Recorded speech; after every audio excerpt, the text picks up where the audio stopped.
It was my birthday. I was over the moon, all dressed up and excited.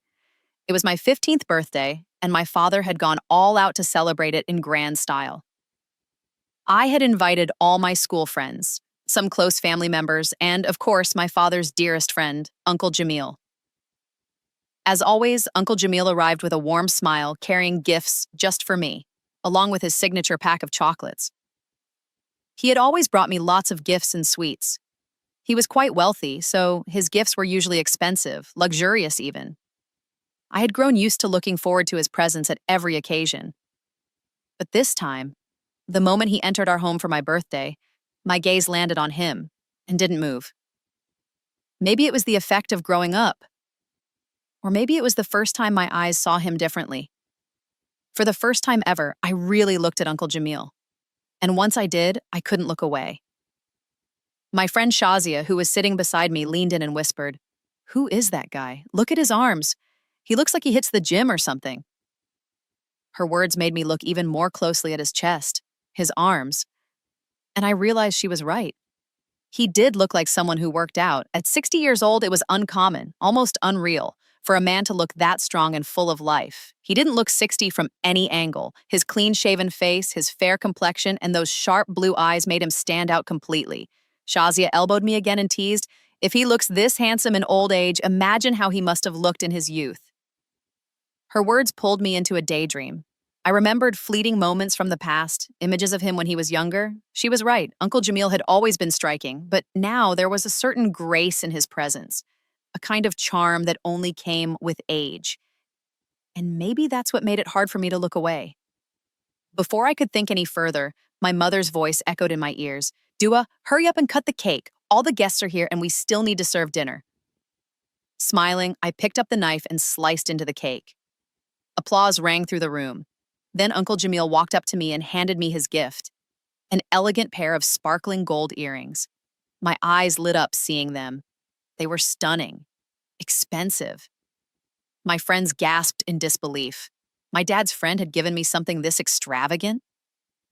I thanked Uncle Jamil from the bottom of my heart, and he placed his hand gently on my head, smiling. "You're even more beautiful than these earrings," he said softly. His words made my cheeks glow. I was at that age where such compliments from a man made me feel noticed, feminine, grown. I thanked him again, and soon dinner was served. After some time, the guests started to leave, everyone except Uncle Jamil, who stayed back with my father in the drawing room. He often stayed late at our place whenever he visited. Then I heard my father call me, "Beta, make some tea for me and Jamil." I was exhausted by then, but the moment I heard his name, I stood up and went to the kitchen without complaint. Normally, I would have resisted. But not today, not for Uncle Jamil. There was something about him, his kindness, his presence, or maybe something more that made me feel drawn to him.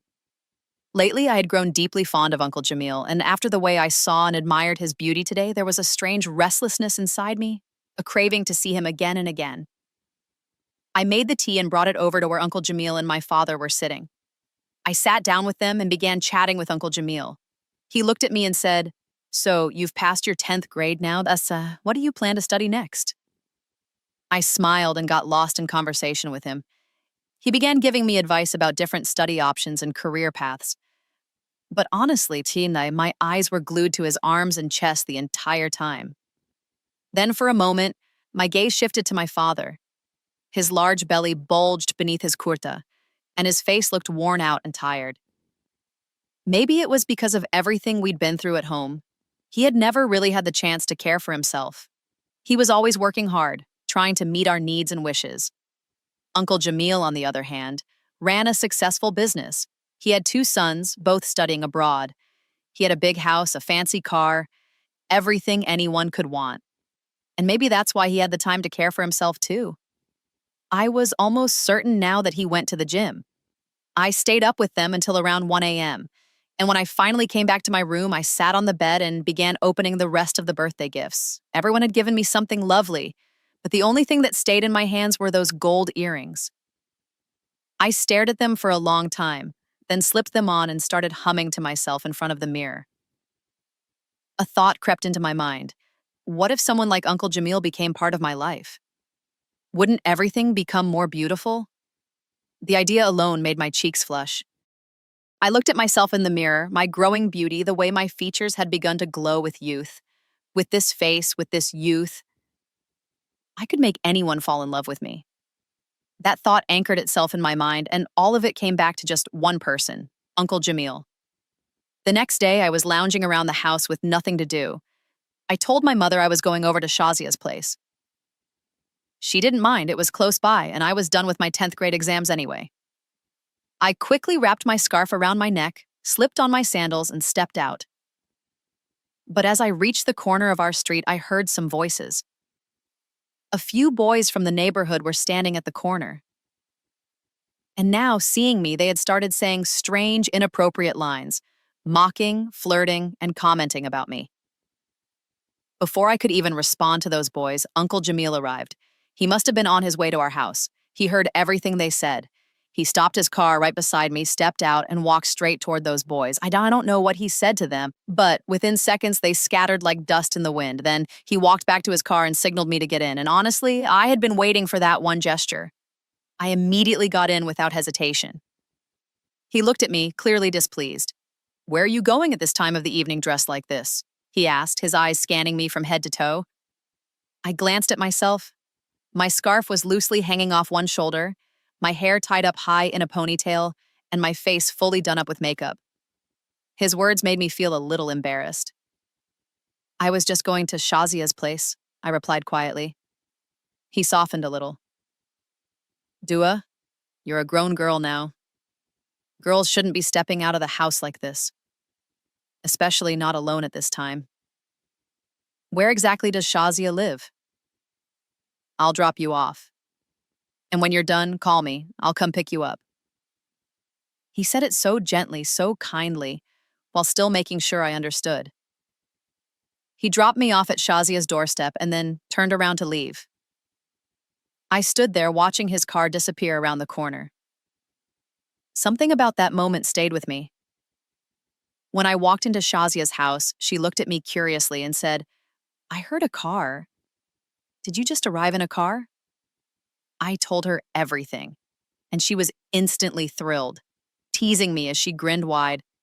"Wow, you've got it made. Just to visit a friend across the street, you get a lift in a car, and look at us. No one even looks our way." I felt a bit embarrassed and said, "Are you crazy? He's my dad's friend, a 60-year-old man. Watch your words." But Shazia just burst into laughter. "Yeah, he's 60. But he sure doesn't look it. He's single, has no wife or kids around. Men like him are lonely, you know. Think about it, he's rich, handsome, and if Uncle Jamil ended up with you, your life would be set." She said it in jest, but something in me shifted. I didn't laugh, nor did I scold her. I just fell silent. Because deep down, she wasn't entirely wrong. Uncle Jamil was alone. His wife had passed away nearly 15 years ago. Both his sons lived abroad, and he spent most of his time either alone or sitting in our drawing room with my father. And honestly, if a man like Uncle Jamil became part of my life, things would change completely. The way my heart raced every time I looked at him, it wasn't nothing. There was something there, something I couldn't deny anymore. Shazia nudged me. "Where'd you go? Lost in thoughts already? Are you daydreaming about Uncle Jamil?" She teased with a giggle. This time, I smiled, on purpose, so she wouldn't notice the truth behind my silence. After spending a little more time at Shazia's place, I called Uncle Jamil to come pick me up. He didn't hesitate. Soon enough, he arrived to take me back. Once I got into the car, he turned to me and asked, "Do you want some ice cream?" Why would I ever say no? I quickly nodded, and just like that, he drove me off to get some. After the ice cream, Uncle Jamil even took me shopping. He bought me some very expensive clothes, things he personally picked out for me. And then when he dropped me back home, I invited him in, but he smiled and said, "It's getting late. I should head home now. You should rest too." He had already told my mom earlier that he'd be taking me out for a little outing, so she didn't question me when I returned. But when she saw the shopping bags in my hands, her expression changed. She wasn't pleased. "You shouldn't be accepting such expensive clothes and things from Uncle Jamil," she said firmly. I quickly explained, "Amma, he insisted. I didn't even have a choice." Hearing that, Amma fell silent. Later, I tried on all the clothes. Each outfit was more beautiful than the last. A couple of days passed, and then one evening my father said, "I've invited Jamil over for dinner. He mentioned craving fish. I'll bring some. Just make sure you and your mother handle the rest." And with that, he left. Amma got busy preparing for the meal. I, on the other hand, quietly took out the beautiful red outfit Uncle Jamil had bought for me. I ironed it carefully, showered, and dressed up. When Amma walked into the room for something, she stopped and stared at me in surprise. "Where are you going all dressed up like this?" she asked. "You're supposed to help me in the kitchen. Your father has started looking for a match for you. He wants you to start learning how to manage a household." Her words left me shocked. "Amma, I've just passed my 10th grade and you're already talking about marriage?" I said, almost in disbelief. "I only got ready because this dress was a gift from Uncle Jamil. If he sees me wearing it, he'll be happy." Amma sighed, nodded, and said, "Fine, you're ready now, so come help in the kitchen anyway. There's still work to do." I didn't argue. I followed her into the kitchen and got to work. Not long after, Uncle Jamil arrived. The moment he saw me, his face lit up. "You look beautiful in that dress," he said warmly. His compliment made my heart flutter with happiness. That was exactly what I wanted, to be noticed by him, the same way I couldn't stop noticing him. Uncle Jamil absolutely loved the fish Amma had made. He ate with such appreciation, praising every bite. And the whole time, I sat there quietly, sneaking glances at him, watching him. A strange restlessness was growing inside me, a craving I couldn't name, a hunger for something I hadn't even understood yet. After spending a good amount of time at our home, Uncle Jamil finally left. But when he did, it felt like he took my peace with him. I couldn't settle. Not for a moment. All I wanted was for him to stay in front of my eyes, so I could keep looking at him. Just looking. Sometimes Shazia would visit me. Other times I'd go over to her place. But no matter where we met, she never forgot to mention Uncle Jamil. I didn't know whether she did it intentionally or not, but somehow his name always slipped into our conversations. Whatever it was, my feelings for Uncle Jamil were growing with each passing day. And then one day, Amma and Abba had to leave town due to an urgent matter. My aunt, my father's sister, lived in another city, and something serious had happened there. That's why Abba told me, "Take care of the house. Your mother and I will be back by tomorrow." They hugged me, gave me a bunch of instructions, and left. After they were gone, I was home alone, and time just refused to pass. I kept sitting around aimlessly when suddenly the doorbell rang. I went to answer it, and there he was. Uncle Jamil. The happiness that filled me upon seeing him, it was overwhelming. I opened the door with a smile and invited him in. He walked in and sat down on the sofa in the drawing room. "Where's your father? Isn't he home?" he asked, glancing around. It was 5 in the evening, usually the time Abba would be home. Maybe that's why Uncle Jamil had come, unaware they had left. I sat down beside him and said, "Amma and Abba had to go to Sukur. Something urgent happened at my aunt's house." Hearing that, Uncle Jamil seemed startled. "Oh, I see. Well, then I should probably go," he said, as he stood up almost immediately. It was clear he didn't find it appropriate to stay while I was home alone, but I wasn't going to let the moment slip. I gently grabbed his arm and said, "Uncle, where are you going? I'm here, aren't I? Sit, please. I'll make you some tea." I said it sweetly, lovingly, but he shook his head. "No, Dua. When your parents are home, I'll come and have tea made by your hands. Right now, it's not right for me to stay here while you're alone." He was calm but firm, and then he turned to leave again. But I grabbed him from behind, and this time, I wrapped my arms tightly around his chest. "I'm alone. I'm scared. Please don't go. Just stay for a little while," I pleaded, trying to sound as innocent as I could. He gently pulled himself away from my arms and turned toward me, serious now. "Call your friend or go to her place. But me staying here is not appropriate at all." He stepped forward again. This time I clung to him harder than before and pressed myself close to his chest, finally voicing what had been burning inside me. I've fallen in love with you, Uncle Jamil. Please don't leave me. When I see you, I can't control my heart. I truly love you. Please, take me as your own. I pulled him back toward the sofa and sat him down, sitting right beside him, pouring my heart out desperately. And after hearing those words, his face turned red with anger. He looked at me with fire in his eyes and said sharply, Dua, have you lost your mind? And what are you saying? I'm like a father to you. I'm your father's age. Yes, I love you, but like a daughter. His words hit me like a slap.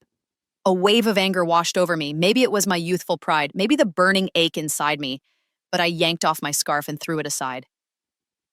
What's wrong with me, Uncle Jamil? I'm young, I'm beautiful, I'm capable of fulfilling your desires. Why won't you look at me the way I look at you? I can give you every happiness in the world. I love you. You've been alone for so many years. Doesn't your heart crave someone to share that loneliness with? I am ready to give myself to you, willingly, happily. Please don't leave me, I whispered desperately, pressing myself tightly against Uncle Jamil's chest. For a moment, he went completely silent. Then slowly, he wrapped his arms around my waist and began gently caressing my back. The restlessness within me burned even more intensely, and I clung to him tighter, burying my face against his chest. But in the very next moment, he pulled me away. You're like a daughter to me, Dua, he said softly. I don't want you to do anything wrong out of loneliness. I understand. You're growing up. Your body and your emotions are changing, and your heart is being swept away by feelings you don't fully understand yet. He looked into my eyes, his voice firm yet kind. But you need to protect yourself from making a mistake. You'll regret your whole life. Girls your age, they often get lost in their youth and make decisions they shouldn't. But I won't let that happen to you. You are beautiful, sweet, and full of life. And there will be a young man in this world, someone your own age, who will love you for who you are and accept you completely. But that man is not me. I'm old enough to be your father. I love you, but like a father loves his daughter. If you want, I will have my son marry you. He's just like me, but younger, stronger, and more handsome. I know he would give you a good life. But for now, he said gently, stepping further back, don't take a wrong step. I'm not judging you for what happened. I know how confusing this age can be. What happened today? I'll forget it. I won't mention it to anyone. I don't want you to feel ashamed. In fact, I'm ready to make you a part of my family. I'll ask for your hand for my son if that's what you want. His words stunned me. I stepped back, speechless. He looked directly into my eyes, not with judgment, but with concern, and made me realize how close I had come to falling into something I would have regretted forever. Maybe that was the moment I truly woke up, when I finally understood the weight of what I had almost done. Thank God that Uncle Jamil was a good man. He didn't take advantage of my loneliness. Instead, like a father, he advised me, guided me, and protected me from myself. He didn't shame me. He offered me a better path, and he still wanted to bring me into his family. My eyes welled up with tears. Uncle Jamil gently placed his hand on my head. Don't worry, I won't say a word to anyone. Take care of yourself. When your father returns, I'll come to formally ask for your hand, for my son. Hamza is almost done with his studies and will be returning soon. When he does, I'll come and take you as my daughter-in-law. With that, Uncle Jamil left, leaving behind blessings and peace, and after he walked out, I laid out my prayer mat and sat there, crying in guilt. I had been about to commit a grave sin, a mistake that could have ruined me forever. But through his goodness, Uncle Jamil saved me. He protected me from falling. He showed me the difference between right and wrong when no one else could. That entire day, I wept in prayer, tears of guilt, of shame, of deep remorse. I kept asking Allah for forgiveness, again and again. The next evening, Amma and Abba returned. My aunt had suffered a heart attack, but she was now in better condition. A day later, Uncle Jamil visited our home again, this time to see my father. And with him, he brought the proposal. He officially asked for my hand for his son Hamza. My father liked Uncle Jamil immensely, and he had always known Hamza. Without wasting any time, he asked me for my consent. And once I nodded, he accepted the proposal. Just like that, my life took a new direction. One grounded not in a mistake, but in something real, something right. Uncle Jamil never once blamed me for the past, not even with a look. He never taunted me, never reminded me of my weakness, and never brought up that vulnerable moment in front of anyone, not even in passing. He carried my dignity like a secret he vowed to protect. Just like he always called me his daughter, he truly treated me like one, with patience, with grace, with kindness that didn't waver.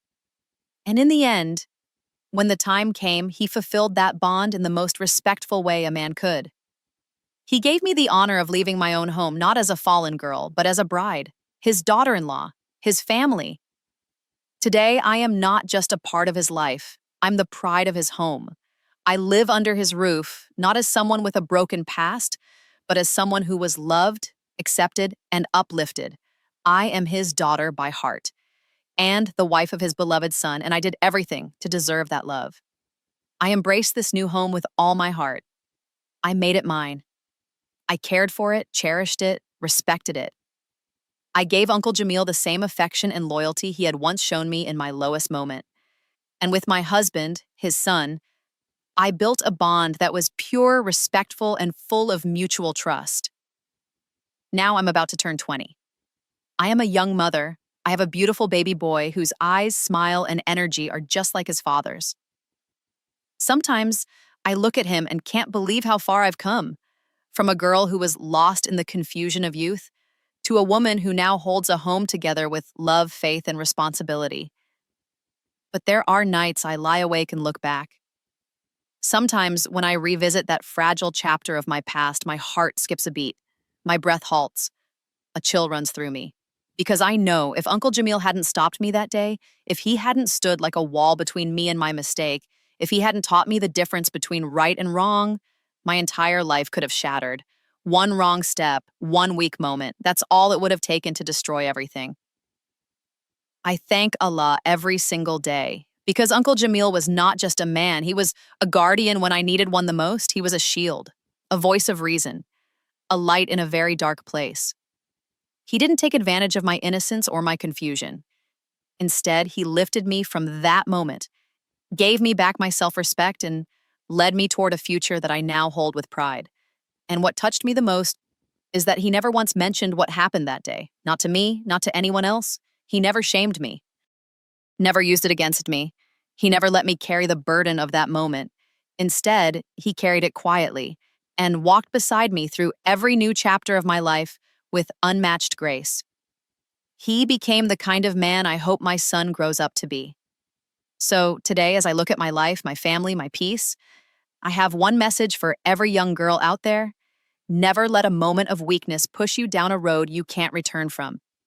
Because the truth is, not every man in this world is like Uncle Jamil. Some will hide behind love to take advantage of you. Some will use your feelings to feed their own desires. Some won't stop you when you're standing at the edge of a cliff. They'll push you over it. And once you fall, no one will help you climb back up. One wrong decision, made in the heat of youth, in the blindness of emotions, can ruin your entire life. So please, be wise. Don't surrender yourself just because your heart is loud. Don't confuse love with desire. Don't fall for sweet words or lonely moments. And most importantly, never offer your dignity to someone who hasn't earned it through patience, commitment, and true respect. Protect your heart, but protect your worth even more.